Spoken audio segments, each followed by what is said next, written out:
Fala pessoal, voltei aqui com a segunda parte do nosso PET 2 semana 5. Aqui a gente vai trabalhar com segmento de reta, ponto médio, polígono, triângulo e circunferência, beleza? Então olha só, começando pelo começo, vamos colocar dessa forma, o segmento de reta. O que é um segmento de reta? Tá, o segmento de reta nada mais é do que uma parte da minha reta que tem início, meio e final. Ah, Lucas, mas se ela tem início e final, ela tem meio. Exatamente. Então vamos pensar que já que a gente sabe que existe o meio, como que a gente calcula esse meio, né? Então vamos pensar. O que é o ponto médio, né? A gente tem um segmento AB e a gente tem o M, que seria o ponto médio. O que significa ser ponto médio? Significa que a distância do A até o M é igualzinho à distância do M até o B. Ou da mesma forma, o segmento AM é igual ao segmento MB, beleza? Então, tendo isso em mente, se eu pegar o x do meu ponto A, o x do meu ponto M, menos o x do A, vai ser igualzinho o x do meu ponto B, menos o x do M, tá? Isso quando vocês estiverem estudando no plano cartesiano. Então, acredito que vocês já saibam, né? Então, assim, todas as vezes que eu quiser saber onde está meu ponto médio, eu posso pegar o x do meu ponto A mais o x do meu ponto B e dividir por 2. Eu vou chegar aqui no meio. E eu também posso pegar o y do meu ponto A mais o y do meu ponto B, dividir por 2. Eu vou chegar aqui nesse meio. Aí eu vou achar o ponto MXY, certo? Pensando agora em polígonos. Bom, já sabemos o que é um segmento de reta. E a gente já sabe calcular ponto médio no segmento de reta. Então agora a gente vai entender o que é um polígono, tá? Um polígono é uma figura geométrica plana e fechada, certo? Então, como assim plano? Bom, você consiga escrever no seu caderno, por exemplo, você desenha um triângulo, você desenha um quadrado, você desenha um retângulo, um losango. Todas essas figuras são formadas por segmentos de reta e todas elas são fechadas. Então, todas elas são polígonos, beleza? Aqui eu trouxe como exemplos triângulos, porque a gente vai precisar mais dos triângulos nessa parte do que das outras. Mas é interessante que vocês saibam que polígono é toda figura plana e fechada, formada por segmentos de reta, beleza? Partindo para trabalhar exatamente especificamente, né, com os triângulos.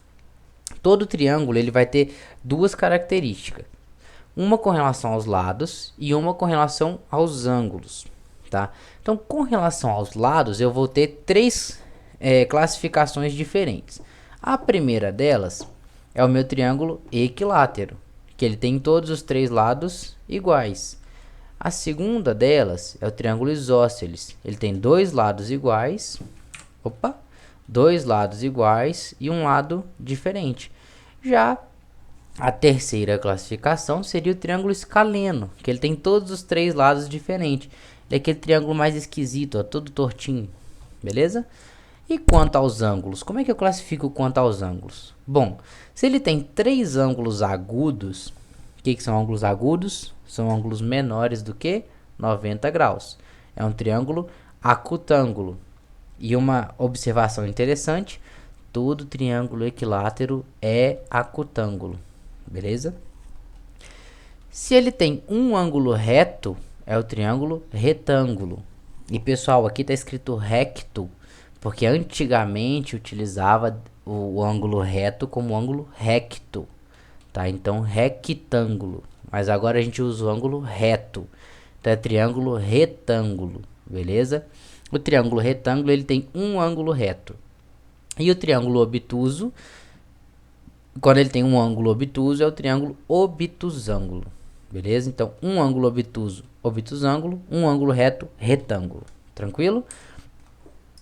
E é muito importante saber isso aqui, pessoal. Muito importante. Todos os triângulos que são polígonos, constituídos por três segmentos de retas, a soma dos ângulos internos é 180 graus. Não se esqueçam disso. Não tem nenhum triângulo que vai ter mais de 180 graus e nenhum triângulo que vai ter menos de 180 graus, beleza? E agora, fechando essa segunda parte do nosso semana 2, a gente vai trabalhar com circunferência. Então, observa essa circunferência aqui, tá? Eu deixei coloridinho para ficar fácil de vocês entenderem o que eu tô falando. Ó, o segmento EO é o raio da circunferência. Mas, Lucas, o que é o raio da circunferência?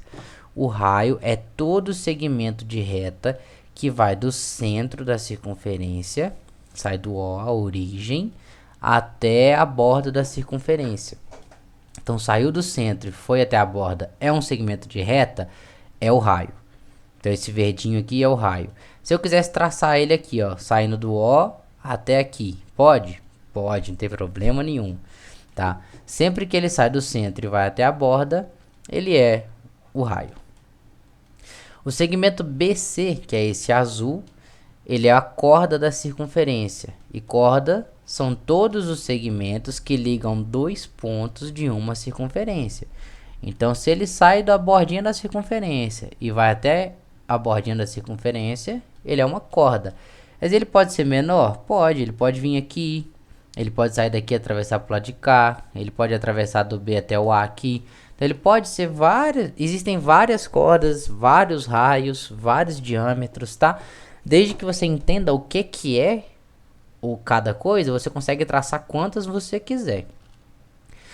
Então, a corda ela liga dois segmentos da minha circunferência, né? Dois pontos da minha circunferência. Já o segmento AD, observa que ele é uma corda, olha só, ele vai de um ponto da minha circunferência até outro ponto da minha circunferência. Porém, o diâmetro é uma corda especial. Essa corda aqui ela é especial. Por quê? Porque ela passa pelo centro. Tá? Então, olha só, ela sai do A até o D, mas ela passa pelo centro O. Então, quando passa pelo centro, é o diâmetro. E o diâmetro tem uma característica diferente das outras cordas, né? O diâmetro, ele mede 2 vezes o raio. Ou seja, por quê, né? Olha só, do A até o O é da borda até o centro. Então, raio. Do O até o D, raio de novo. Então, se aqui eu tenho raio e aqui eu tenho raio, eu tenho 2 vezes o raio, que é também o meu diâmetro, beleza? E ainda sobre circunferência, pessoal, é interessante que a gente saiba calcular tanto o comprimento de uma circunferência quanto a área de uma circunferência. Como que eu calculo o comprimento de uma circunferência? Ora, vamos pensar. Imagina que essa linha cinza é feita de barbante, tá? E aí, você vai chegar aqui na onde está marcado esse E e vai cortar o barbante. Se você fizer um corte aqui no E, né, de modo a separar os dois lados do barbante e esticar, você concorda que você vai ter uma linha, né, uma linha de barbante? Como que eu calculo o tamanho da linha de barbante sem precisar cortar? Porque quando eu estou escrevendo a circunferência no meu caderno, não tem como cortar. Como que eu faço para calcular isso? Bom, o comprimento, né, a gente chama esse barbante de comprimento da circunferência, e ele é calculado como 2 vezes π vezes o raio. Π vale 3,14 aproximadamente, tá? É um número muito grande, é um número infinito, digamos assim, é 3,14, 15, 17, por aí vai, ele não tem final ainda, não descobriram quanto exatamente vale o π, mas a gente utiliza ele como 3,14, tá? E a gente lê 2 vezes o π vezes o raio. O raio varia de circunferência para circunferência, mas a gente sabe como faz. É só calcular a distância entre o O e o E. O tamanho desse segmento aqui seria o meu raio. E a área de uma circunferência é dada por π vezes r ao quadrado. Tá? O π aqui é 3,14 também. E o raio ao quadrado varia de acordo com a sua circunferência. Beleza, pessoal? Espero ter ajudado vocês. Espero que vocês estejam gostando dos vídeos. Tá com dúvida? Deixa aí nos comentários, a gente responde. Não conseguiu tirar dúvida pelos comentários? Pergunta o professor de vocês. Não deu para tirar dúvida pelo professor de vocês? Manda e-mail pra gente, entre em contato. A gente está sempre disposto a ajudar, beleza? Então é isso, pessoal. Até a próxima aí.